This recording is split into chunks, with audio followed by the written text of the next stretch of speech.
On this episode of The Darker Side of Boxing, we're going to be discussing an horrific act that took place inside of the boxing ring.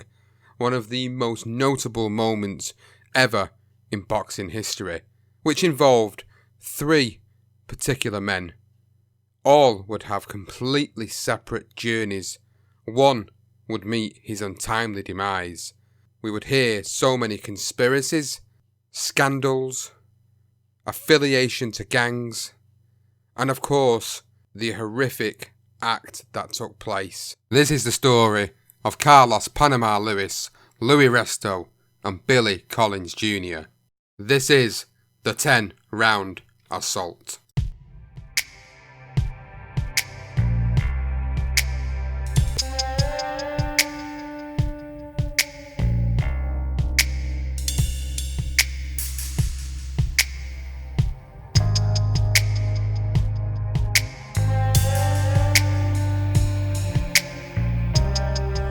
Another episode for the darker side of boxing, and this time it actually doesn't involve someone being murdered or committing suicide. This is a completely different turn of events for this particular episode, and it's one that is very notable, one that people will remember quite well, and it's a great documentary that's out there. It's Assault in the Ring. This is the story of Luis Resto and Billy Collins Jr. and of course our good old friend Mr. Panama Lewis, which I'm going to be interested to talk about in this episode because he's come up before in the Legendary Nights Pryor versus Arguello episode, and there was controversy in that which we'll touch on throughout the course of this episode. But it's nice to be doing a different style of episode, a different subject, a subject that's still pretty dark and still pretty grim, and really, really sad as well to go through. Having watched that documentary once again, having not watched it for years, it was quite humbling and compelling to watch it once more and read about everything once again for the research for this episode. But I'm going to come over to you, Johnston, and just get your initial thoughts on Assault in the Ring. Yeah, it really is sad. It's a sad story, and the darker side of boxing is this. This is basically part of the reason why we did it was stories like this. Yes, it doesn't include murder, but there is a lot more savagery, just bad people and terrible decisions, and it has a lot of that, and it's really compelling to just I think for us what we want to try and do is tell the story of three guys and how their stories developed and how they become and as they are today, and whether they actually changed in any way, or I say three, we'll go into that. Yeah, it's a disturbing story, it really is, and I mean 1983 I was 1 year old, so I'm like you. I watched this documentary a few years back, watching it again now and picking up other sources of information. It is really quite chilling, really, the whole thing. Well, what we've decided to do with this episode is we're going to put each individual's lives into context before we talk about that infamous night in 1983. Obviously, we want to give a bit more background information about each individual character that were the main protagonists of this particular story. So we're going to start first of all with Luis Resto, who was born in Juncos in Puerto Rico before moving with his single mum and 5 siblings to New York at the age of 9, where he found boxing as a way to stay off the streets. Resto remembers how much he cried because he didn't want to leave his stepfather in Puerto Rico, and when he arrived in the Big Apple, he was amazed by the tall buildings and the pizza, so much so that he ate pizza every day. Now, after an incident in the 8th grade where he elbowed a teacher in the face, he ended up spending 6 months in a rehabilitation centre for psychiatric juveniles. Every day, he recalls, there were pills and shots, and he said, "I was there for 6 months of hell. It messes you up good. Finally, my mother took me out." Yeah, and not long after his release, Resto's uncle actually signed him up to the Morris Park Boxing Club or boxing gym in the Bronx, and it was a great influence on Resto, and he was able to go on and capture the New York Golden Gloves amateur titles at welterweight in successive years in 1975 and 1976. And in 1976, he actually made it all the way to the US Olympic trials, but unfortunately for him, he was unable to qualify. So Luis Resto eventually turned over to the professional game at the age of 22 years of age. on February 4, 1977, with a win over Giulio Civale at the Sunnyside Garden in Queens. Now, Resto finished the year with a record of 6 wins, 0 losses and 1 draw. The next 2 years were tough for Resto. He only won 5 in his next 10 fights, taking his pro career record to 11-5-1 as he approached that new decade into the 1980s. Now, even though his professional career had taken a dip, Resto was enjoying world-class sparring with Vito Ontifermo in Italy, who prepared him for his victory against Hugo Carrero, en route to becoming the unified world middleweight champion in 1979 in Monaco. Some of the biggest names in boxing must have heard good things about Resto following his successful stint with Vito, deciding to request for his services so they could use him to tune up for their big fights. And Resto actually had a lot of fun working with fighters like Saul Mombi in the summer of 1980. Before then, he went on to beat Esteban de Jesus for the WBC lightweight title. Resto also sparred with the greatest lightweight in boxing history, a certain Roberto Duran, numerous times, but was also a part of Team Duran's preparation for the first Sugar Ray Leonard fight. Now, Resto speaks about this, and he says, "He liked me because I wasn't scared of him. He hit me, but I hit him too." Resto, he wasn't guided very well. He was guided pretty poorly, as he was continuing to be overmatched against dangerous and more experienced fighters. Now, by 1983, he was nothing more than a tough and seasoned opponent for up-and-coming fighters. You know, the kind of fighters that top prospects would need to face in order to gain that vital experience. We call them journeymen here in the UK. People have different names for them, but, you know, he's a guy that would basically, he'd fight on the road against these prospects, giving these prospects the opportunity to learn more skills. And it's sad that, you know, he ended up going down that route as a journeyman. But then he hooked up with a new trainer in Carlos Panama Lewis, with the hope that he could actually turn his fortunes around. Now, Lewis spoke of what he saw in Resto as a fighter, and he said, "Well, he was a brawler, non-stop punching. You see, they overlooked Resto because when he got knocked out, everybody thought he was finished, but I brought him back. He was like a son to me." Interesting statement that from Carlos, and he had a bit of a resurgence, and at the end of 1982 with a record of 18 wins, 8 losses and 2 draws. His career did look to have taken an upward turn under the leadership of Panama Lewis when he knocked out Robert Sawyer, who was an 11-5 guy in the 12th and final round. And that's a good fight that as well. He really does go for it. And then in his next outing, it was against Sammy Horn, who was 22-3, and he outpointed him 4 months later. So his career, all of a sudden, with those 2 decent victories against guys that had pretty good records, he was all of a sudden now he's on the verge of another couple of wins, and all of a sudden he could find himself fighting for a world title. I believe he was in the top 10 in the world at this point at welterweight.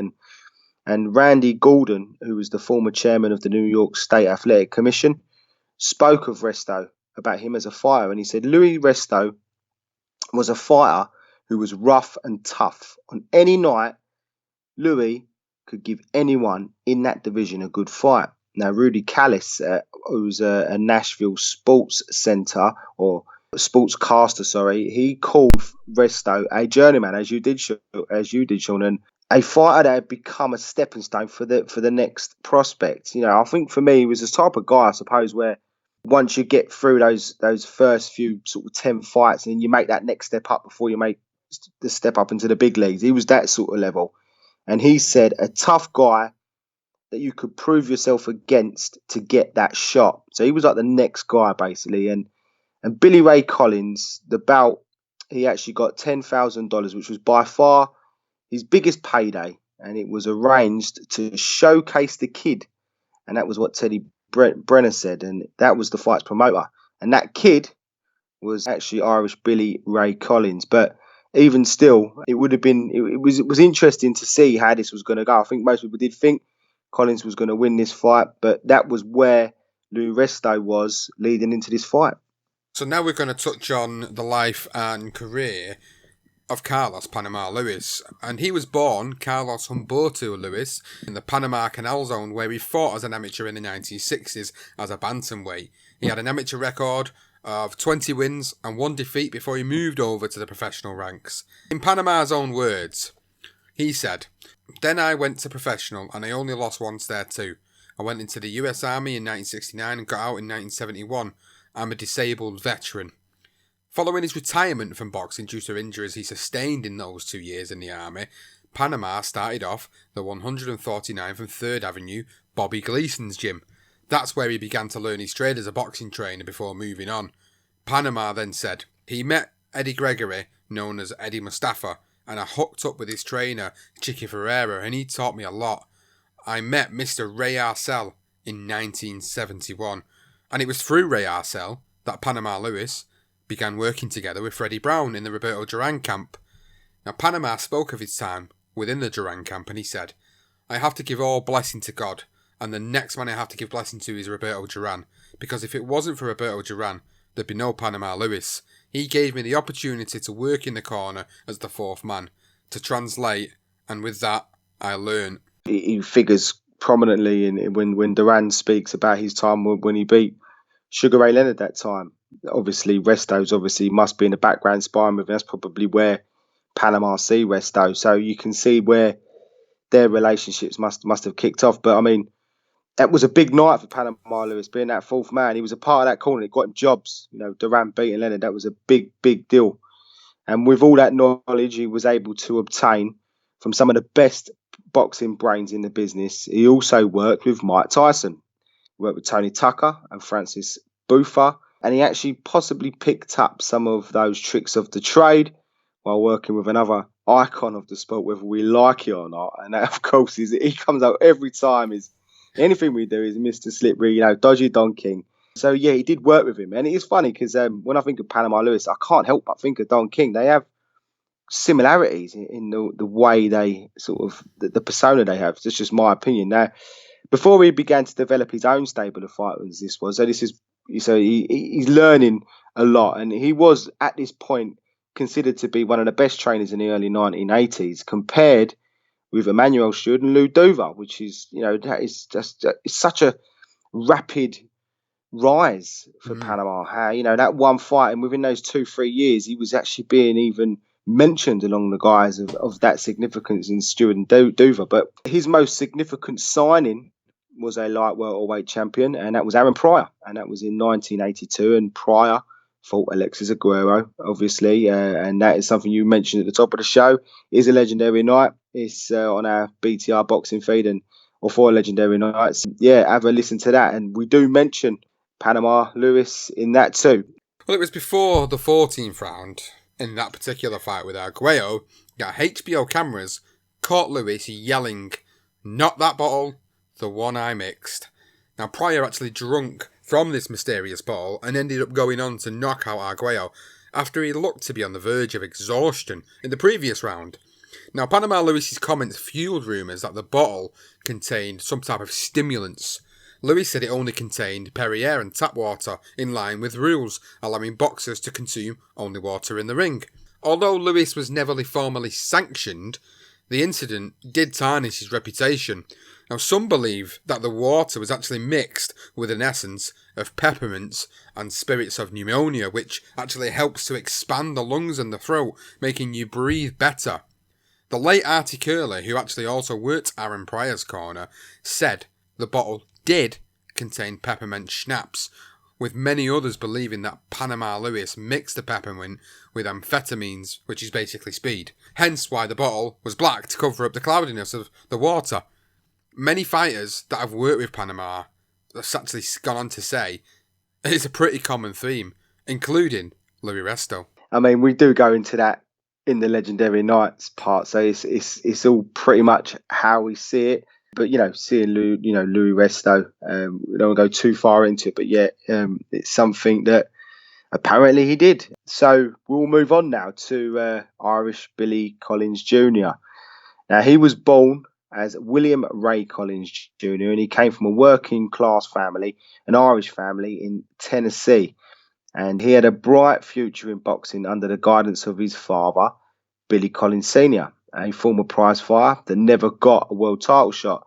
Now, his father retired in 1966 with a professional record of 37, 17 and 1. with little money. Now, his next career was driving rigs cross country before he began working in the corner of his son, who was known to the family as Ray. So if we do mention Ray, that is Billy Collins Jr. And he actually said, "You think I wanted my son to follow me into boxing? Hell no." But boxing was in the blood. Not only did Ray Sr. train fighters, but he also trained and fought pit bulls, dragging his kids along to witness the brutal and disgraceful dogfights. Not the best of things to take your kids to. And they were a very poor family, and a friend of theirs, or a friend of Billy's, was Mark Young, and he describes their living conditions. He says, you pull in their dirt driveway with potholes, and you go to the house with plastic on the windows and ceilings really low. You almost had to duck to get through the back part of the house. They were just well poor, basically, and that's how he put it. And it was a very small house, and yeah, not the best of upbringings, but they had fighting, and they loved to fight. It's actually a story that I'd not heard about before, the fact that his dad used to train and fight pit bulls, which is obviously something Gerald McClellan was renowned for doing during his career, which is why a lot of people didn't like Gerald McClellan as well. So it's actually interesting to know the story about Ray Sr., because obviously when you watch the documentary, you know, that you see a little bit of comments from him in that documentary, and he kind of portrays as obviously the victim, really, because obviously of what we go on to speak about with his son. So it's interesting to know that his dad actually wasn't as innocent as maybe what was made out to be in that particular documentary. So quite an interesting bit of information there. So moving on, an Irish Billy, of course, quickly earned his reputation around Nashville as a talented and likeable young man with a lethal right hand as he fought his way to a 101, 7-2 amateur record. Wow. Under his father's tutelage, Ray Jr. sought the glory that his father never had. And on December the 2nd, 1981, in Atlantic City, Ray Collins Jr. made his professional debut, knocking out Kevin Griffin in 3 rounds. After 13 more fights, 12 on ESPN over the next year and a half, including impressive victories against future world title challenger Harold Brazier and 2 former contenders in Dennis Holm and Ricky Witt, he was deemed almost ready for a world title shot. Now, by June of 1983, at age 21, he had won around $80,000 in purses. He'd married his 18-year-old high school sweetheart and was actually expecting a baby very soon. So life was, at this moment in time for him, really, really good. Yeah, it was hunky-dory. He was, 21 years old. He's earned $80,000 in purses, a complete opposite to Resto, who's earning his big purse of $10,000 on the night. And obviously life is going great. I mean, what could be better? The next thing happens, he was this undefeated up-and-comer with lots of potential, and not surprisingly, who knocks on his door? Mr. Bob Arum from Top Rank. And he had every intention to make him his next star. And Bob Arum actually spoke about Collins himself, and he said what drew him to Billy Ray Collins. And this is his words. He said, he was tremendous. He was a great-looking kid. He had all the moves. He punched like a mule. If this kid could make it through, then we had a gold mine here. So obviously Bob Arum is licking his lips at the joy of this young 21-year-old that is knocking people out. Had this beautiful right hand, lovely uppercut, earning decent money. He's got everything going for him. You know, he has the world at his feet, more or less. He has the tools to do so, and it was a matter of could he do it. So this is where we get into that night on June 16, 1983. Luis Resto as a fighter was just rough and tough. On any night, Louis could give anybody in that division a fight. We'll never know how far Billy Collins could have gone. You want to give him the benefit of the doubt. He was an undefeated prospect. It would be an entertaining fight. It would be a tough fight, a lot of punching going on, and in the end, Billy would win. It seemed to me he would always win. It was the right fight at the right time against the right opponent. He was expected to win. He should have won. Collins walked into a big right hand, and another right by Resto.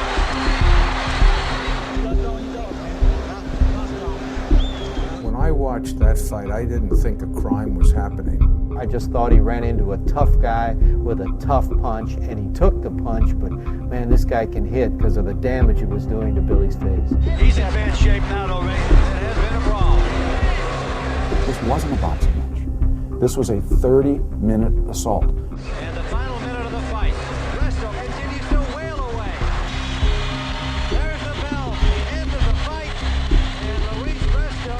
think Billy Collins Sr. even thought that there might have been something wrong until the very end of the fight. When Resto went over to congratulate him, then he grabbed onto the gloves and held on, and he started screaming for the inspectors, "These gloves, these gloves." All I remember is this chaos in the ring. There was something wrong with the gloves. So, of course, now we've got to talk about that infamous night, which is obviously now one of the most infamous nights in boxing history. It obviously was the night of June 16th, as you said, 1983. It's a big night in general because it was Roberto Duran taking on Davey Moore for the junior middleweight championship. And at the show, there were many stars and legends in the crowd, including Muhammad Ali, Floyd Patterson, and the singer Barry White being just a few. And Bob Arum said about that night, every single seat in Madison Square Garden was filled. Every single seat. The atmosphere was unbelievable. Rudy Callis, on the fight, said, "You've got an Irish kid, and you've got a street kid, and then you got them in New York. What else do you want?" It would be an entertaining fight. It would be a tough fight with lots of punching going on. But in the end, Billy would win. It seemed to me he would always win. So, roughly 30 minutes before the fight, Pascal Giovanni and Richard Herring, the inspectors who were provided by Top Rank and the bouts, who were the bouts promoters, and they went in to oversee Billy Ray Collins. They see his hands being wrapped and his gloves put on. And before the inspectors then went on to do the same with Luis Resto. Now, as they approached the room, Lewis yelled at Giovanni and Herring and demanded more time to prepare his fighter. And this was Herring, what he said, "I get this kind of thing all the time from trainers. It's never a big deal." Now, he and Herring saw Resto's hands being taped, but when they left the room, they went out, I believe, to speak to a superior, and then they came back. I think they were requested to find out whether they can actually say that or not. Now, by the time they returned, Resto's gloves were on. So they didn't actually see the gloves go on, but they did see part of the hands being taped, but they didn't watch the whole thing. So we'll go into that a little bit later on, but that was an interesting thing that I thought we needed to stick in before we actually go into this fight. Now, after just the second round, Tim Ryan, who was commentating with Clancy and Sugar Ray Leonard, said, "The thing I remember is that Resto didn't hit that hard, but he was causing a lot of damage. It seemed strange." During the early stages of the fight, Ray Jr. returns to his corner and he says, "He's a lot stronger than I thought, man. A lot stronger." He even went on to say chillingly, "It feels like he's got rocks in his glove." Ray Sr. said, "I didn't even think about it. Who'd ever heard of taking the padding out? I told him to go back and fight like a man." Now, from about round 6 onwards, the damage on Billy Ray Collins Jr.'s face began to show significantly to the point where his facial features actually started to look a little bit deformed. But nobody at this point questioned or thought that there was anything unsavoury unfolding in front of the very eyes. Boxing commentator Steve Flood recalls, "What I remember about that fight as I watched it was just one thing. One fighter was getting a beating." In the middle of round 7, a cut under Collins' left eye began to leak. His legs buckled and Resto pushed him away towards a corner where he continued to pound away with hooks and jabs. Resto actually never let up, punching away at the cut as it worsened, but he didn't actually knock him down. Ray Sr. actually spoke of Resto's punch volume weeks after his fight, and he said if Resto knew the gloves were messed with, and that's what Billy says, and then the way he kept attacking Ray was the most sin anyone could commit. Now, I know we are touching on certain bits that we want to get to the end, but I think we all get the gist and we all know this story. So, but Ray Sr. tried to encourage his son as he approached that final round, saying, "You did good, son. You're fighting your heart out." Now, heart is something that his son was blatantly blessed with. I mean, this guy had incredible heart and bravery, but surely his dad, I believe, this is my opinion, he should have probably pulled him out of this fight. He was way beyond on the scorecards. Both of his eyes at this point were completely shut. As you mentioned, Sean, his eyes leaking. He basically wouldn't have seen any of them punches coming. He did show immense bravery, but as a corner man, you're seeing it. I mean, even Sugar Ray Leonard's on there saying sort of a couple of rounds before that, he's behind. I can't see him coming back.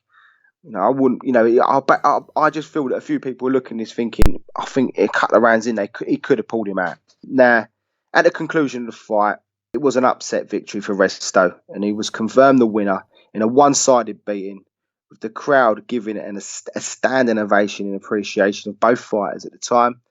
And yeah, it was an upset victory, and Lewis actually lifted Resto in the air in celebration before Resto walked over to Ray Jr. and give him a kiss on the cheek. Now, as Resto was leaving the corner, Ray Sr. actually grabs Resto's right glove, and he felt leather over fist, no padding, and began to call for the commissioner. Thomas Moore, the former New York Assistant District Attorney, recalls the moment Ray Sr. notices there is something wrong with Resto's gloves, and he said, not looking down surprised at the gloves or wondering what's going on, or looking at Collins and saying, what are you talking about? But immediately, Luis Resto turns to his co-conspirator, Panama Lewis, and starts waving him over. So the commissioner comes over to investigate, and while Lewis is shouted, those gloves, these are the gloves that they give us, those are the gloves that they give us, repeatedly shouts that to them. Randy Gordon also recollects what happened that night, and he said, I don't think Billy Ray Sr., from what he told me, even thought that there might be something wrong with the gloves until the very end of the fight, otherwise he would have pointed it out. It was after the fight, when Resto went over to congratulate him, that he grabs a hold of the glove, and he held on, and he starts screaming for the inspectors, these gloves, hold it, Commissioner, all the padding out of the damn gloves are gone. They're all out. Now, in an interview with Jeff Pearlman of Sports Illustrated, Billy said, fighting away at the tears, 10 rounds. 10 rounds against a man with no padding. How much courage is that? How much? Oh, it's awful. That is... now, I think we're getting the gist. There was clearly something wrong, and the fact that Resto's reaction, for me, I mean, you could almost see it. I did watch the fight as well. The fight is actually on YouTube, the whole thing, and it's in HD as well. It's a really good copy, you know. When you know what the situation, obviously, it can be a bit troubling to watch, but it is really fascinating. It really is. And when you see this end bit, you know, and you see Resto, if you didn't know, before we go too far, if you didn't know, you would be going, and I'm 100% with the guy that said that, you know, you would be saying, actually, you know, there's what you're talking about kind of thing. It just didn't sit right with me with Resto there. It just didn't sit right at all. Now, Resto was taken back to the dressing room where his gloves were removed by referee Tony Perez, who confirmed that something was not right with the gloves as soon as he saw them. In his words, he said, they didn't want to take them off. I said, no, take them off. Take them off. I want to see those gloves. I got a complaint here, so I want to see those gloves. When I saw the gloves, I knew there was something wrong with them. There was something missing. Absolutely. Now, it was alleged that some of the padding had been removed to make more of an impact to Resto's punches, with the New York State Athletic Commission, who were suspicious, so they impounded Resto's gloves. Now, Charles Pampa, who was the New York State forensic scientist, actually said, I saw 2 pairs of boxing gloves. 2 had R on it and 2 had C on it. I observed the hole on the left and right gloves, which were marked R. Any layman can tell that the gloves were tampered with. Crazy to look at when you watch the documentary back of how people couldn't tell, how the inspectors couldn't tell there was something not right with them gloves is beyond me. And a couple of things, you know, before we move on, when you mentioned earlier about the fact that his dad could have pulled him out of the fight sooner, it makes you wonder why the referee didn't stop the fight sooner and take him to the ringside doctor and say, can he even see out of them 2 eyes? Is it even... Yeah. You know, is it even legal to be letting him fight blind? Because that's effectively what he was doing in them last few rounds. And his dad sending him out for them last few rounds just for sheer pride was... I mean, his dad didn't know at the time. Of course, we know that now. His dad didn't know what was going on at the time. But surely, when your son's eyes are a mess like that and you literally can't see, surely you would save him for another day. You really would save him for another day. And that's the most compelling part about that moment, is that I think to myself, why didn't he just pull him out? It's just strange that he never made that decision and just kept him throwing him out there.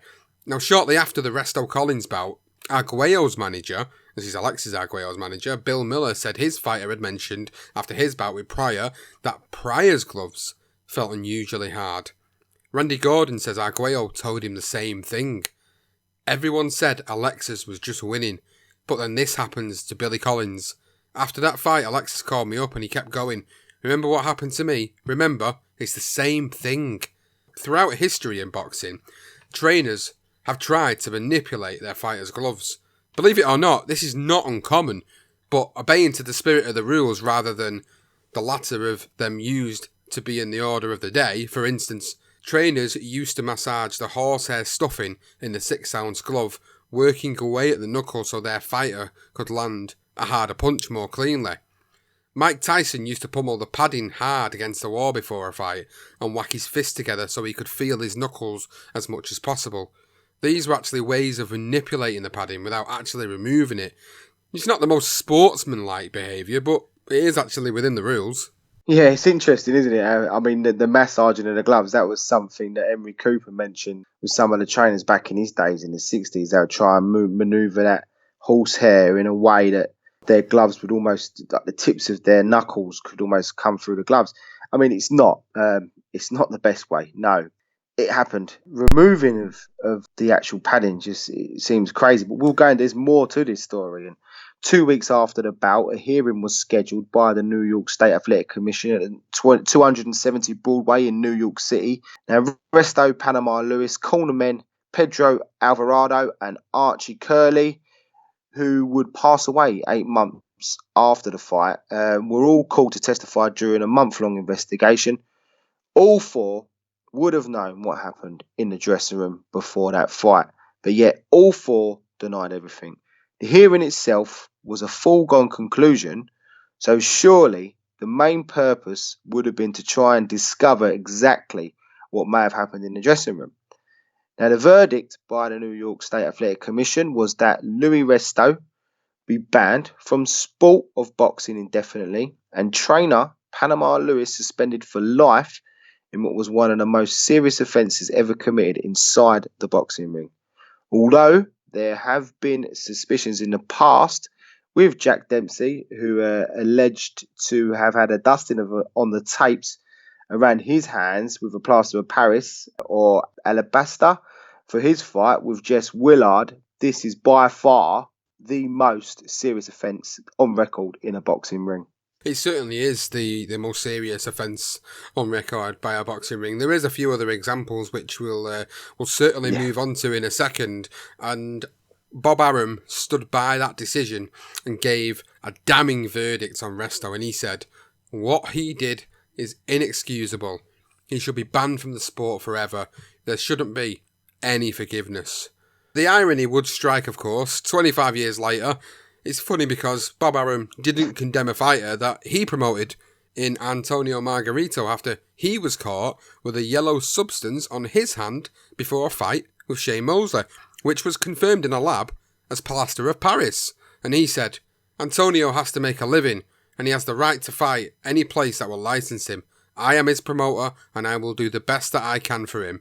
If you ever needed any proof that Bob Arum was as dirty as the scumbags that removed the padding in this particular fight we're discussing, he actually promoted a rematch between Miguel Cotto and Antonio Margarito after the cheating bastard Margarito had clearly used the plaster of Paris in their first fight. So it's quite compelling, really, that Bob Arum, at the time this happened, was obviously condemning what had been done, but yet 25 years down the line, as we know now, the fight with Cotto and Margarito was very scarily similar to this fight that we're discussing.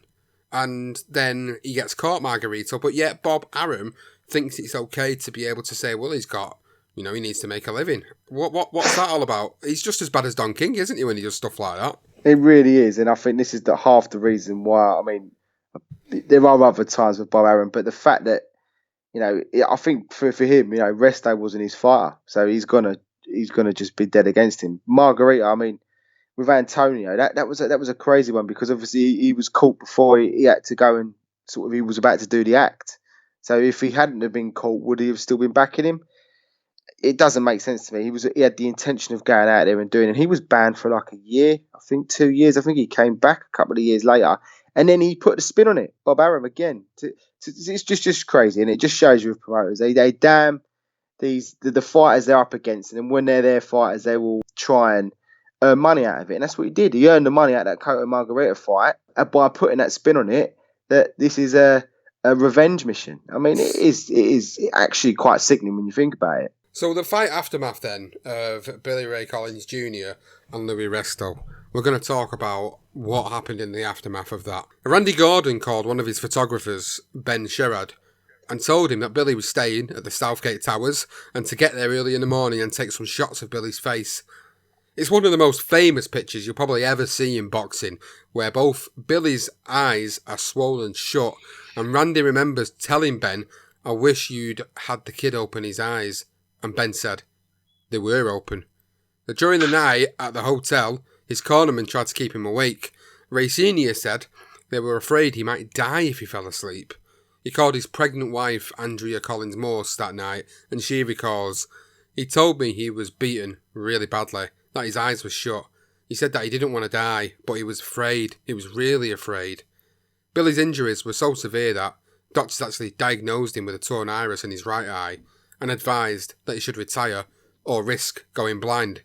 Andrea remembers the horrific moment Billy arrived home, and she said, "It was like a horror picture, you know. I guess I looked away or something, and I remember the first thing he said is, 'I'm your husband. Look at me.'" It's actually really chilling when you think how scared they must have been. I mean, the fact that they're asking him to open his eyes, and he was actually saying his eyes are open as well, and the fact that it's crazy, isn't it? And no, where was he? He should have been in a hospital. He shouldn't have been back at his hotel room. Again, you know, I know this is 1983, but you needed, you know, the promoters. This is the stupidness of them. He should have been in a hospital and being seen to. And I guarantee you today he would have been in hospital for the next 4 or 5 weeks. Absolutely. I mean, it was. I know there were only bruises, but to have, it's just that photo. Just it is really bad, and just hearing how chilling, like how scary it must have been for him in the night. It actually makes it really, really sad. And Billy Ray Collins Jr. was actually interviewed after the loss a few days later, and he was wearing sunglasses to cover up those horrific eye damage. And he said, "It felt like every time he hit me, I could feel knots in my head, and my eyes started to swell. I just couldn't figure it out. He hit me with some body shots, and I've never been hit like that before in my life." And when he was asked about quitting, he said, "In about the 7th round, I got hit with a good shot in the rib, and I thought my rib was broken. So it crossed my mind to go ahead and take a breather, to squat down and get some breath. But I guess pride or something told me not to go down and keep going. And that's what I tried to do." I mean, what fucking bravery. And I hate to swear that, but that is insane. 10 rounds, and this geezer, I mean, we'll go into just how much padding was taken out of this and other stuff.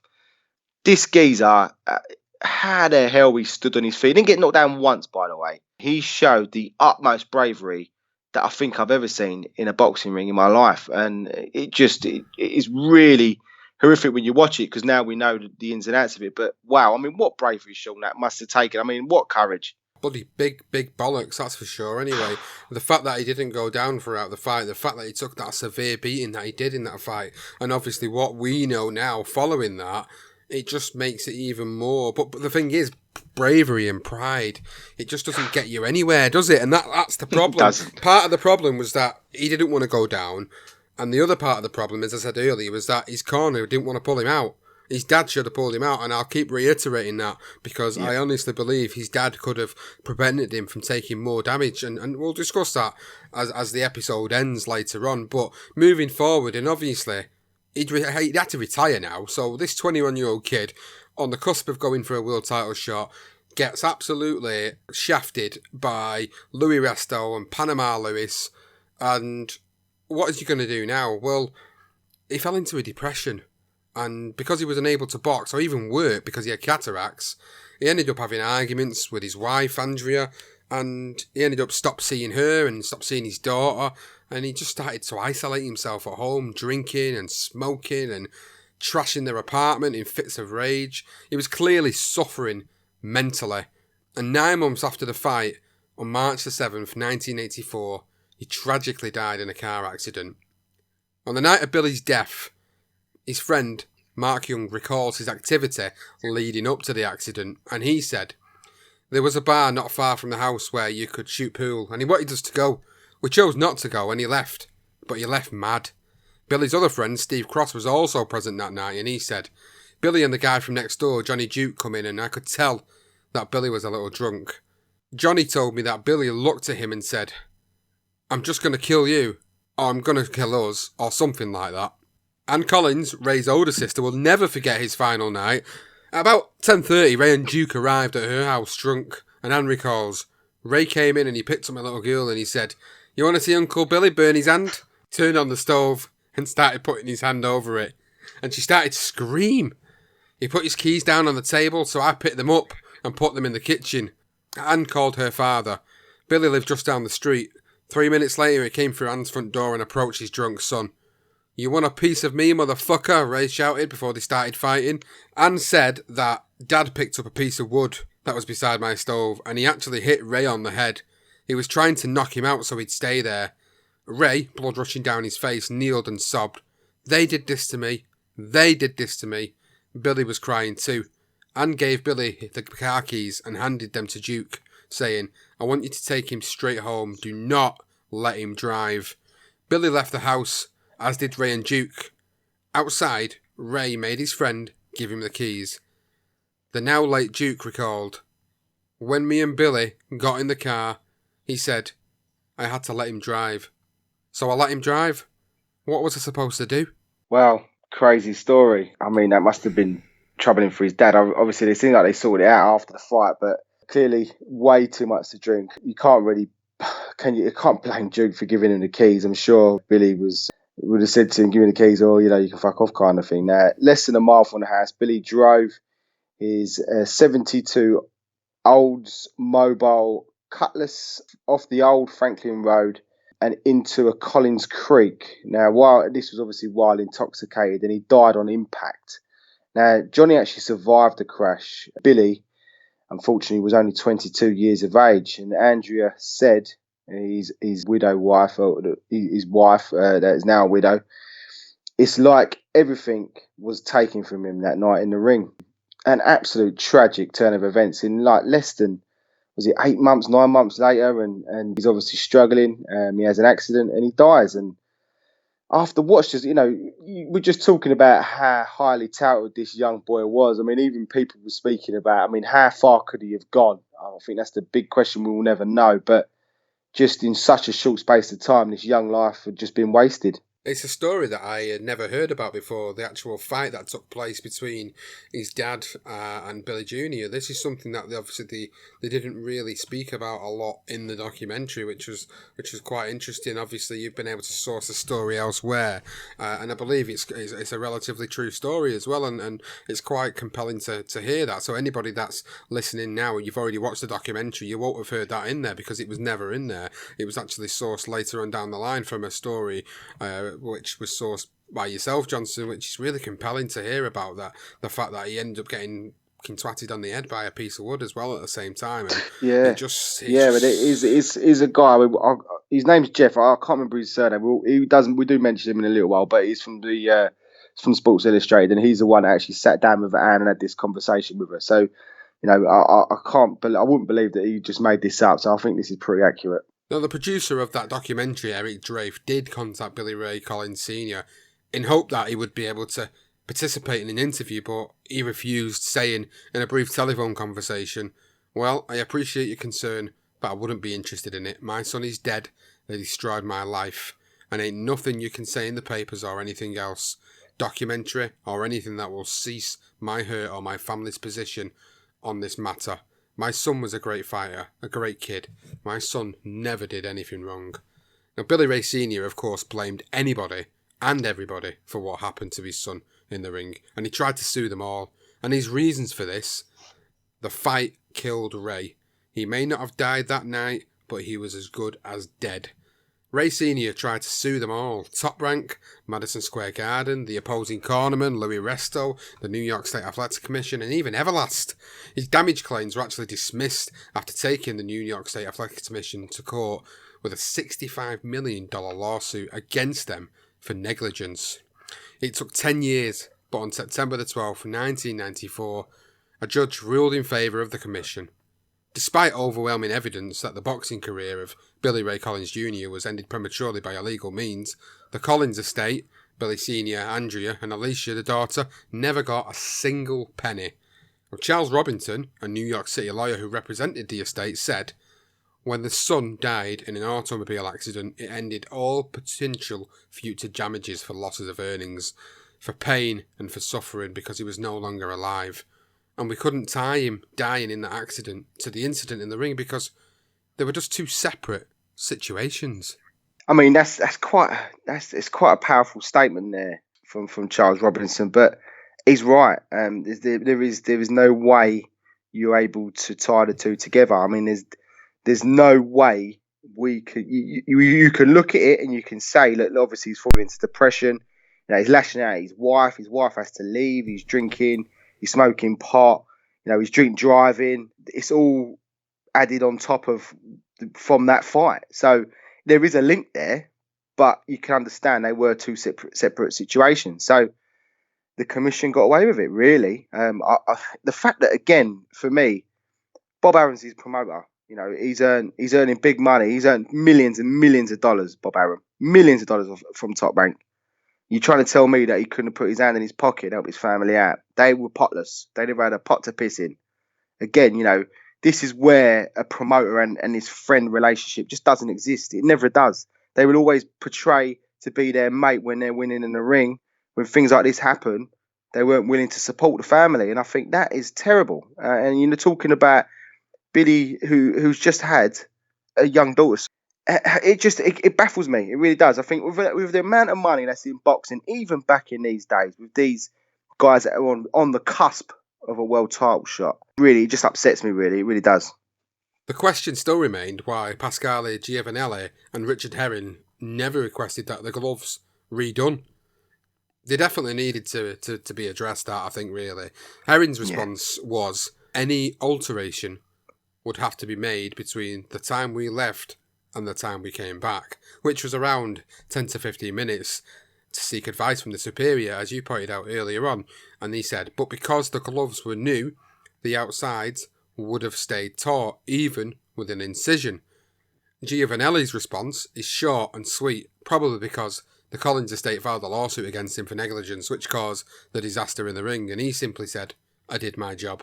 That case ended in a hung jury. Their reasons are certainly up for debate, especially when Rule 209.4 in the New York State Athletic Commission's rulebook states that under no conditions are gloves to be placed on the hands of the contestant until the approval of the commission is stamped on the bandages by its representative. Unfortunately, the rule is still unclear because the inspector is only required to approve the bandages before the gloves go on and not supervise at all times, which I think is absolutely fucking ludicrous, given that we know for a fact, as we will go into later on down the line, that time that they was out of that room, things went on, and we'll discuss that in a few moments. But you see it in this day and age with the backstage cameras that go in, and you see them all watching them have their hands wrapped, and a lot of them will stay there throughout the duration of it, and even the opposing trainers will always stay in the dressing room. You see people like Tyson Fury having his hands wrapped, and you see like Deontay Wilder's trainer Jay Diaz, who was overseeing everything. You see it all the time. The Klitschko's are absolutely infamous for it. When the Klitschko's, whichever Klitschko was fighting, the other Klitschko would go in the opposing dressing room and watch the opponent have the hands wrapped all the way through. So this seems to be a case of nobody wants to hold the hands up to a mistake, which was a very grave mistake. It was, and the fact, I think now, that when they do the wraps, they actually sign the wraps and then they stamp the gloves when the gloves go on as well, the tape goes round them. So I know that this fight did start sort of more thorough investigation, or just overseeing the bandages and the gloves go on. But there is a grey area, and the commission obviously used that to benefit them. So the family got nothing. Again, just how tragic the whole story was. You would think that there would have been something somewhere, someone could have helped them, but no one did, and that was it. They were left. And now it would seem that Billy Ray Sr. was looking for a way to earn a nice payoff. So his son wouldn't fight again. And this was obviously when he was still alive, Ray Jr. Now, Dr. Bruce Mazar, who examined Ray Jr. 6 months after the fight, said that he didn't know why he never fought again. And this is his statement himself. And this was on the documentary. And he says, there is no way to tell whether he never fought again because he was aware of his injuries, whether he was afraid of additional injuries, or he was being led down the path with dreams of a pot of gold at the end, ensuing people with deeper pockets.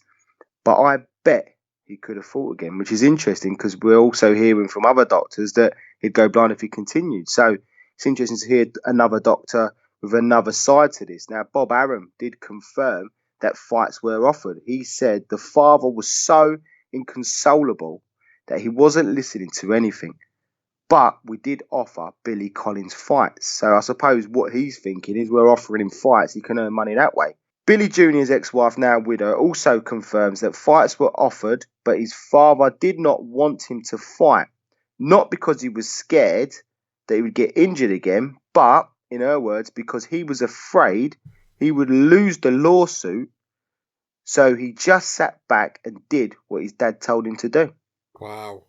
Again, compelling sort of information where you're starting to feel like the dad's got such a hold over Billy Jr. at this point. Now, sometime after, Ray Sr. was quoted as saying, "You don't think Resto knew he didn't have padding in the gloves? You don't think Panama Lewis took it out? I've had 15 years to think about it, and I know that they did. They killed him. They killed my son." Now, Luis Resto continued to plead his innocence and claim that he did not know who did that to his gloves, as did Panama Lewis and the whole team. In 1985, Resto participated in an interview with a New York sports reporter, Len Berman. He was still optimistic that he would get his license back someday, and he said, "Yeah, I'm innocent." When told that he might go to prison, his response was naive, and he went, "Huh? Not me, I'm innocent. I didn't do anything. We didn't do nothing. Why are we going to go to jail? We didn't kill that guy." Len Berman then asked him about a conversation he had with an undercover police officer investigating the incident, and Berman said, "The district attorney said that you told them that Panama Lewis and some guys took the gloves in the bathroom before they put them on you, and Resto's response at the time was, 'No, they said that. I didn't say nothing.'" With Lewis being the lead trainer, he would have known who tampered with the gloves, without question. And as we mentioned earlier with the Aaron Pryor incident, this wasn't new to him being controversial. Panama said, "Because I was the chief trainer, and because of my background, give me the bottle, the one that I mixed and all that, they had me as the bad guy in boxing." Well, the one thing I will say is Luis Resto, put it this way, he isn't the brightest tool in the box at all. He's not a clever soul, bless him. Say bless him. Now he's in his 60s, and he does. We will go into how he feels about things now. But you could see why he would be easily led, and you're going to trust your trainer, as Billy Jr. did his dad. I mean, we've just mentioned the fact that Billy Sr. could have taken him out. We felt that he should have, and he didn't. And he's like, getting there, be a man kind of thing. Not realising what's going on, albeit, but still, these young guys that are in the ring. Okay, Billy was a lot younger, but as I say, Resto was very young, very in his head, very naive, wasn't very educated. As a boxer, you're told to go in there and fight. You've got to trust your team. And I think that's probably half the reason why he was so naive and felt that he probably could end up back in the ring again. Now, we're going to move into the trial. 2 years after Billy Ray Collins' death, criminal charges were filed against Resto and Lewis. So on September 22nd, 1986, the trial of Luis Resto and Panama Lewis began in New York City. Now, in a significant twist, the trial brought to light a meeting that took place at Victor's Cafe the night before the fight between Panama Lewis, Luis Resto, and a big shot drug dealer. And the cocaine dealer was discussing the possibility of putting a large wager on that fight. Asking Resto to take a dive would be pointless, as he was already a complete underdog. So what other options were available? Now, Thomas Moore, the former New York assistant district attorney, alleges that Panama Lewis said, "Don't worry, I'll fix that. I'll take care of the gloves." Now, from that point, preparations were made to make sure that Resto would win that fight with big money up for grabs. Of course, This meeting and possible discussions were circumstantial with no evidence to back it up. This did not have any real significance on the case either. The tampered gloves would take centre stage, and that was quite literally. The gloves sat on the table for everyone to see during the course of a 16-day trial. So I think it begs the question now, what actually happened in the dressing room that night? The prosecution team believed that the gloves had been taken into the bathroom and that padding was removed. The fact that the horsehair was actually seen on the floor of Resto's locker room that night at Madison Square Garden made their case even stronger. To help persuade the jury, a former trainer named Lee Black took to the stand and confirmed that he went into the bathroom and said to Panama Lewis, "You're going to get somebody killed." Lee Black received death threats before agreeing to testify and was very hesitant, which added credibility to his testimony, of course. It was estimated that 1 ounce of padding had been removed, which was about 50%. Resto's right glove, 6.92 ounces, the left, 6.96. Each was supposed to weigh at least 7.95 ounces. When you see the comparisons between Resto and Ray Jr.'s gloves, it's very evident with the naked eye that a substantial amount had actually been removed. Prosecutors also charged that Resto had to have known the gloves were illegal, and therefore the bout amounted to an illegal 10-round assault. And that is exactly what it is. That's a great way of putting it. It was 10-round assault. That's exactly what it was. And the defence team, their counter claim that the gloves must have been tampered with after the fight. When they were sent off to be examined for further detail. Now, Jack Prendeville, the former chairman of the New York State Athletic Commission, said, "I gave them to Jackie Graham. I think to keep them overnight.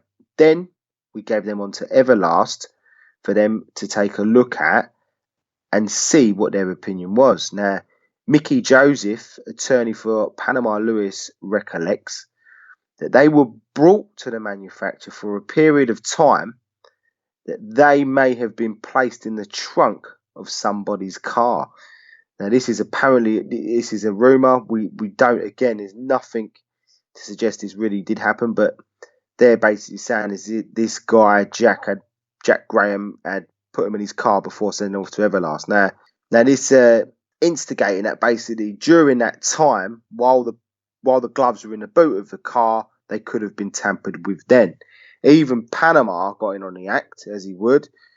They broke the chain of custody, he said. From the time they gave the gloves to Everlast, I had no case. The verdict was a unanimous decision loss for Panama Lewis and Luis Resto, as they were both found guilty of assault, conspiracy, criminal possession of a deadly weapon, and for Lewis, tampering with a sports contest. Resto was sentenced to 1 to 2 years and Panama 2 to 6 years, with both ending up serving only 2.5 years. In 1988, Resto was released from prison and returned home to the Bronx, but after a few years his family moved away to Virginia because it had become too much for his wife, Cookie, and their 2 young boys to cope with the persistent abuse that they were suffering. With no family, no boxing, no job, and now no home, Resto moved in to the old decrepit underground apartment of the Morris Park Boxing Club in 1994, and he lived there for 10 years. While living in such bad conditions in a tough neighbourhood with so many temptations on the streets to help him forget, it was inevitable that his life became even worse. Resto said, "I started doing drugs every day. Yeah, I wanted to die. I don't care. Can't even fight no more." He was unable to secure a job as a cornerman at first, although after 15 years of trying, he was finally allowed to work as a cornerman by the New York State, and he actually still does today. Yes, Resto, 10 years in literally a dungeon. We watched that documentary. He basically lived in a dungeon because that's what it was. But he was able to straighten out his life to some sort of degree, and he moved out of his run-down basement and moved into his sister Martha's 1-bedroom apartment with her 2 kids. It's just literally a one room, really. Now, to make money, he worked in constructions, was a security guard at a shop, and swept out the gym. Now, she describes his mental stability at this time. She said you could see in his eyes. Inside, you see he's not the same. He's so different. You know he's not the same. For me, he's not the same. He's so lonely. he was more friendly and happy, but I don't see him happy anymore. Resto has been clearly haunted by what happened that night, and he was unable to deal with that lingering shadow sort of hanging over in his life. And he said, in his words, that 1983 was the best year and the worst night of my life. You know, I think about that fight almost every day. When I work in the gym, I work with the other guys. I don't see your face. I see Collins's face. The demons for Resto are rooted deep within. To relieve that pressure, he needed to be honest with himself and just basically being able to deal with what happened. That sort of when it did, and I sort of feel that the guy Eric Drafe that came in and done this documentary, I think he helped him. I think Resto for those 10 years in the dungeon of that boxing gym, I honestly think he would still be there today if it wasn't for Eric Drafe. And you know, you got to give that guy credit when you watch that documentary because he really does help him. But let's be honest, no one really cared. Which is a story we knew about. We wouldn't, a few years ago, you wouldn't have even known what Resto was doing. So, yeah, it was clearly a troubled time. I think, who knows what happened in those 2.5 years in prison either. I mean, we don't know that. That's one thing I tried to get. I tried to get some information on Resto and Panama, and that's information we couldn't get hold of. So, you just don't know what happened in those two. Anything could have happened. 2.5 years in the nick, that's going to change a man as it is. And I think he came out a very different person for me. Well, it's funny that you talk about Luis Resto's journey because Panama Lewis's journey, it was totally different. For him, he had no remorse at all and continued to rant about how he was the victim in all of this. He actually took no responsibility. He continued to blame everybody else. And he said, "That was the worst night of my life. I don't know if the gloves were ever touched. See, they wanted to nail me to the wall. They wanted to take me out of the game without winning too many fights." Luis was, and is, he's still clearly making a good living out of it as a trainer in the sport. Even though he's banned from ringside, he's not able to be in the corners. It's evidenced by his gold chains, his rings, his staying at posh hotels, that he's obviously living a completely better life than Resto, who, for Resto, he's got to catch a bus for 7 hours just to go and see his family. Now, Eddie Mustafa Mohammed, who trained under Luis in the early 80s, said, "Panama is a very humble person. He has taken everything society has thrown at him with class and dignity. He served his time.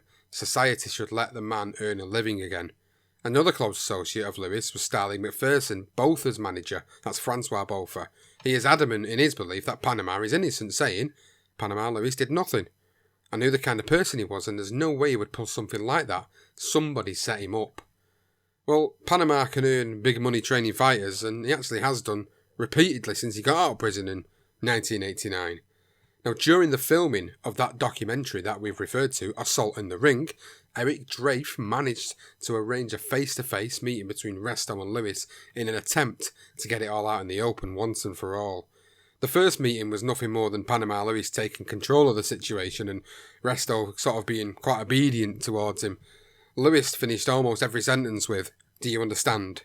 While Resto broke down, it was quite clear who it had affected more than the other, and neither of the two men admitted to anything, but what was most telling about this meeting was how much psychological power and control Lewis still had over Resto at this point, even though they'd not seen each other since their sentencing in 1996, which at the time was over 20 years ago. If he had that sort of power over Resto in 2008, then just imagine the influence he actually had over him in the boxing ring.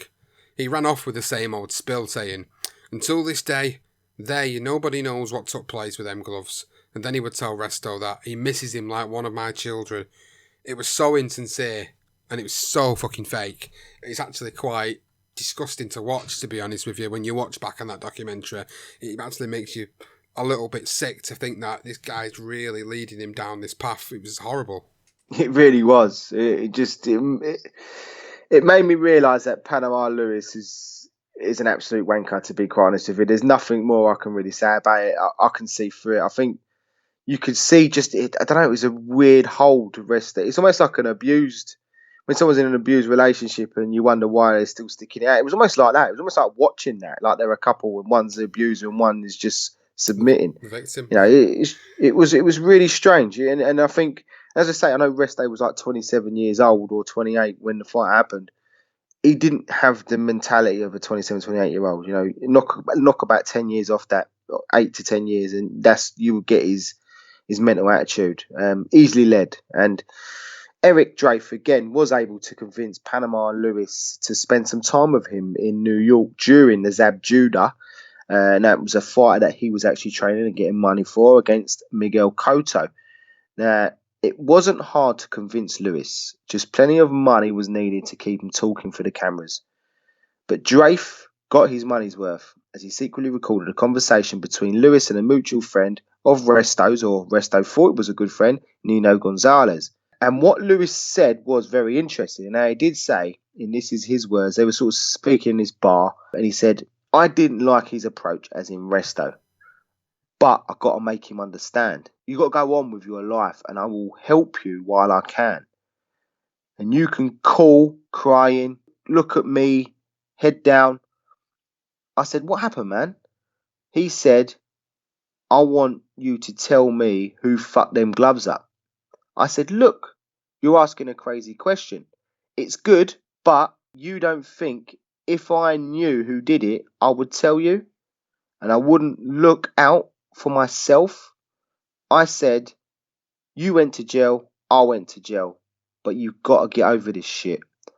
Now, I don't know what to make of it, because I've literally taken this word for word from what was in this documentary, and it's difficult to emulate how he says it. Again, I don't think he's very articulate, but the trouble is for me, looking in between the lines, he was laughing when he's doing this as well, and so was Nino Gonzalez, and it was almost like they were taking the piss out of him a little bit. That was the vibe I got, and I felt that he was basically saying he knows the answer, but he's never going to tell him, and that was just my. I don't know what you felt of it. I know you've seen it, Sean. It was a very telling moment, and I think you really got to see what Panama was about, especially in between that when he's getting the money from Drafe as well.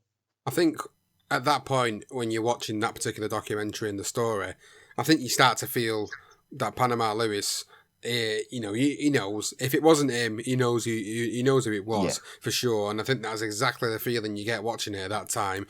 Now, after Eric Drafe watched back that secret recording, he actually decided to track down James Rodriguez, who was a former NYC police detective who was the undercover officer who confirmed that Resto admitted his gloves were indeed tampered with, and he recounts, me and other detectives in the district attorney came up with a scenario where I would put on my running clothes and wear a concealed wire, and I would go to the Bronx knowing that he trained in a certain area. The plan was that I would run with him as a fan and get involved in a conversation where he would discuss it, and we would find out who had removed the padding from the gloves. James Rodriguez continued to say, he admitted to me that it had happened, but it wasn't him. The tapes were considered to be inadmissible during the trial, and no one had heard them, but Drafe actually found the transcripts of their conversation, and he confronted Resto in that documentary with the evidence, and Resto said on the transcripts that Panama Lewis took the gloves into the bathroom. Where asked to confirm, Resto said, Panama took the gloves and he was in the bathroom with Lee Black, with him together all the time. Now I remember, it was a long time ago, like 1983, I've got to recall it. Resto continued to say, Panama, what are you doing with my gloves? That's okay, don't worry about it. But he didn't tell me what he was doing to the gloves. Of course, as soon as he saw the gloves and put them on, he would have fucking felt the difference in them gloves. He would have known. Resto would have known that them gloves felt different. If there was padding taken out of them, you would have known. It doesn't matter what anyone says, you would have known. But obviously he just went along with it at that time. Clearly, psychologically taken over by Panama Lewis. Yeah, and I think also the fact that Lee Black was getting death threats from whoever it was. I'm guessing it would have probably been the drug dealer, I don't really know. They said he was a significant undercover guy, drug trafficker. As I say, he was young, naive. Lee Black is getting death threats. And I do wonder if that might have been part of the reason why he never sort of come out with this earlier. Now, the confessions did not stop there. He continued to open up a whole can of worms. And he said, I drink that, as in the Panama mix, in the Billy Collins fight. When you're tired, drink that. Your lungs open up. I say, oh shit, that feels good. He was asked what was in it, and Resto continued. He said, you know when people got asthma, they got a pill. They break it up and put it in the water. That's basically what he was saying that Panama Lewis did. It was like a asthma pill. He broke it up and he puts it in there. The corruption in this flight alone did not end with just tampered gloves and a special mixture. Now, Resto later admitted, you know the thing they put on you when you break your arm, the cast. He put water on that and then the hand wraps on. Resto wasn't able to open his hands once that plaster of Paris dried out. The hand wraps were never confiscated to prove this allegation. He also went on to practically admit that the drug dealer story was accurate by saying there was a lot of money involved, a lot of money, bet money. They were talking about the bet money in the dressing room. So what are we saying now? So we're saying that we've had 50% of the padding out of them gloves. You're having a special drink, the Panama mix, whatever it was, whether it be an asthma, whatever it was, he was drinking from. And on top of that, he had plasters of Paris on his hands. I mean, holy shit. What the fuck, man? That is mental. Honestly, it just gets worse and worse and worse. This story, we've said this before, this is another one which is like an onion, and each layer, we just keep peeling the layers off, and obviously Luis Resto's telling more and more and more of the story, and it's like he's been holding on to that shit for so long that eventually Eric Drafe did a fantastic job of being able to get this information out of him, eventually being able to show that he was the one that had been bounded by this guilt for so long, whereas Panama Lewis is obviously living a high life. Even though he's not allowed to be at ringside, he's still been able to train fighters in a gym. He's still able to earn a good shitload of money off it, and it was evidenced by the way he was coming across, the way he looked, the money he had, and man, it just gets worse and worse and worse. Now, back to Eric Drafe, and he actually took Resto on a journey of resurrection in that documentary after the confessions that we've just talked about. And the first stop was to apologise to Billy Ray Collins Sr., but of course, he wasn't going to come out of his house. He wasn't going to accept that. You know, he was obviously way, way gone. Too much had gone at that point. He even refused to open the door when they went to the door. So unable to speak to Officer Ray Sr., he decides, Resto, to visit the gravesite of Billy Ray Collins Jr. at the Woodlawn Funeral Home in Nashville, where there are two tombstones, one put there by his widow Andrea, which reads, "A great fighter," and the other furnished by his parents, Billy Ray Sr. and Bet Collins, which says, "I asked Jesus, how much do you love me? This much," he answered, and he stretched out on his arms and died. Resto actually sat by one of the graves and said, "I'm sorry for what I did to you." He was able to apologise to Ray Jr.'s widow, Andrea Collins Nile, who obviously had moved on in life at this point, and also informed her that it was Lewis that soaked his hand wraps in plaster of Paris. Now, Resto's next stop and his next step was to confront his own family and confess everything that he'd done. So his sister Susan Lopez summed up Resto's career after the fight, saying, "He lost his life, he lost his career, he lost his family, he lost everything. He didn't lose the fight, but he lost the fight." Pretty accurate statement there from her. And when you do, towards the end of that documentary, you do see obviously Resto opening up, and it must have been difficult for him, but you know, something he had to do obviously, and rightly so. There's no evidence to suggest that there were plasters of Paris. I mean, they haven't got the wraps, so who knows? And the fact that when you see him drinking from the bottle as well, it is, again, it's like a blue colour. It's not clear, so you can't quite see if there is anything in that. But it just makes everything even just 10 times worse for me. And Resto met Panama for the second time, but this time he wanted to make sure that he got everything off his chest. Now, when Drafe originally went in to speak to Panama Lewis, Resto was sort of out of the gym at the time. And he told him that Resto had told him that he had gone to the bathroom and he had basically tampered with the gloves. And his response was saying, "Yeah, I was taking a piss. He didn't see me messing with no gloves." At that point, Resto sort of walked in and he said, "Why you do that, Panama?" Once again, Panama responded the same. You see me take the padding out of them gloves?" There was basically a dispute, pretty much, which continued in that fashion until they met outside the gym in the car park. And Resto mentioned that Panama had put the cast on the wraps, the plasters of Paris, and Panama was quick to take himself out of the equation. He said, "Cast on his knuckles? I didn't wrap his hands. Artie Curley wrapped his hands. I didn't do anything to this man's hands. How could you say that, Resto? It just goes. I mean, Lewis again denied any wrongdoing, blaming cornerman Artie Curley, who had rubbed Resto's hands. And agitated Lewis said it was Curley. If Curley was alive today, none of this would have happened to him. And the fact that he's blaming it on one guy, Artie Curley, who's no longer on the earth anymore, the guy's passed away.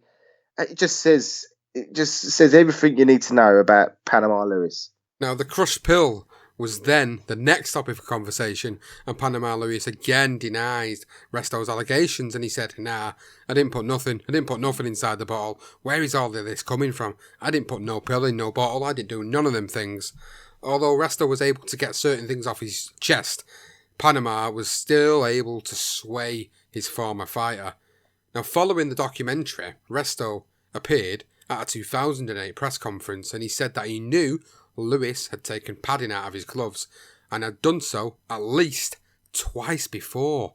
Resto said he did not protest at the time, even though he knew it was wrong, and he said, "At the time I was young.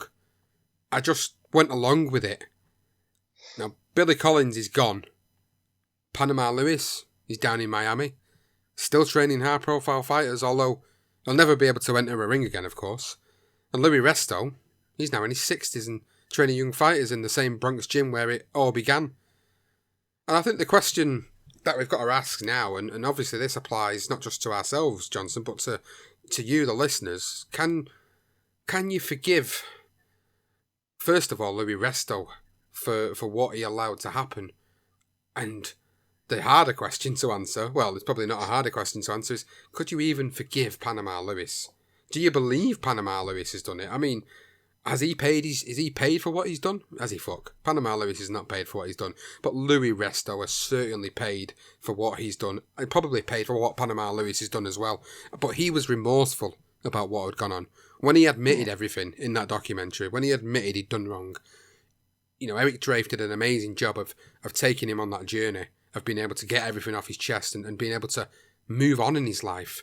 He's never going to be able to change what happened, but he was able to move forward in his life. And in the documentary, you will see when he opens up to his own family, his sons in particular, they stick by him. They stick by him through it all. At the end of the day, they know that Panama Lewis is an absolute twat face. And he was able to manipulate Luis Resto into believing that it was the right thing to do. And now Luis Resto would have known at the time it was wrong, but with that much psychological sway over a man, that much control over a man, if there was a real drug dealer involved, which seems to be an accurate story, judging by what we've discussed on the episode and the information that's been confirmed by Luis Resto, could Luis Resto have been in fear of his own life, knowing that if he would have blew the whistle any sooner, that he could have been killed? He could have had his life taken, he could have had some of his family taken from him. We just don't know. We don't know the endless possibilities that could have happened. I think there's one thing that comes out of this awful, awful act, an awful night, and that will never, ever be forgotten about, and it will always live in boxing history as probably the most infamous night in the sport. When you look at Luis Resto and watching that documentary and seeing the fact that he is remorseful, I think you can forgive him in a way. As I say, I don't think he was easily led, and could he have felt threatened if certain guys wouldn't come forward and testify, and they were a bit older, a bit more wiser, then you can understand how they could intimidate Luis Resto. And I think you could sort of see it. And the fact that he said he had two other fights, he had padding removed, or he had plasters of Paris. I think you could probably see with that one of that fight that he had before, he knocks a guy out, or two fights before he knocks a guy out in the last round. He was never known to be a strong puncher, and it's a devastating finish that last round. And you do wonder. For me personally, I mean, you look at Antonio Margarita, something we've touched on. He was caught about to do the act. He didn't actually do the act, and then you got Resto, who was caught doing the act, and obviously he had detrimental situations and circumstances that happened following it. So Antonio Margarita, this was how many years on? 25 years on. He ends up fighting again 2 years later. So just because he didn't do the act doesn't necessarily mean he weren't going to go ahead with it. And then the rumour is that he did. He did do it. They just couldn't prove it against Cotto in the first fight. He was back, and Bob Arum backed him. He was back in 2 years. For me, I think Resto, I think he does deserve to be given a second chance. I mean, he is back in the corner. He ain't going to fight again. He's in his 60s. And it's good they've given him that license. So for me, he's remorseful. And because he's remorseful, he's able to understand. I think now he's a bit more educated.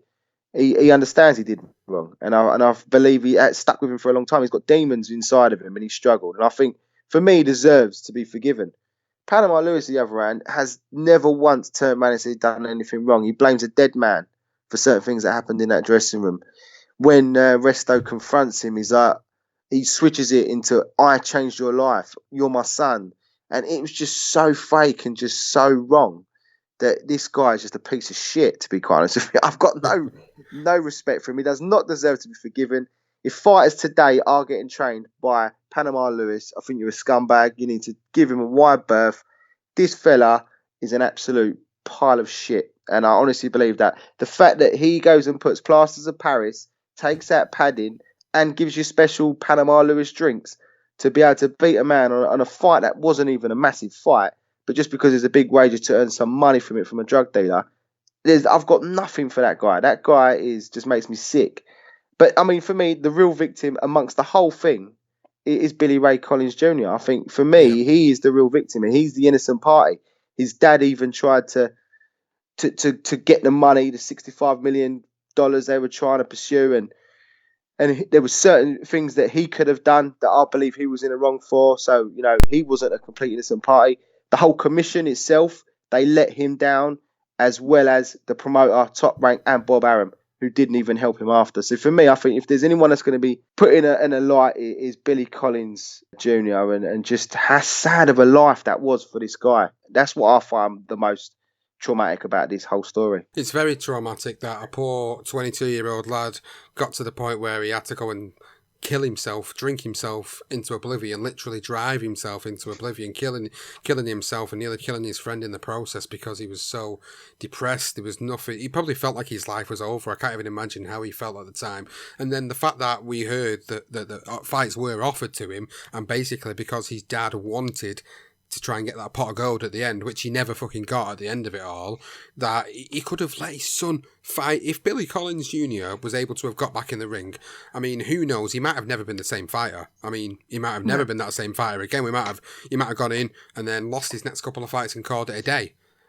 Would he have gone on to commit suicide? We'll never know. These are just, again, theories and sort of theoretical things that we can speak about, but the guy was not given the opportunity to do that. His dad wanted to get the money. So his dad, whilst I feel for him and what he had to suffer and what his family had to endure, I do also think there's an element from his dad where he could have maybe changed the course of what happened by maybe allowing him to fight, maybe allowing him to get back in the gym, maybe allowing him to have an opportunity.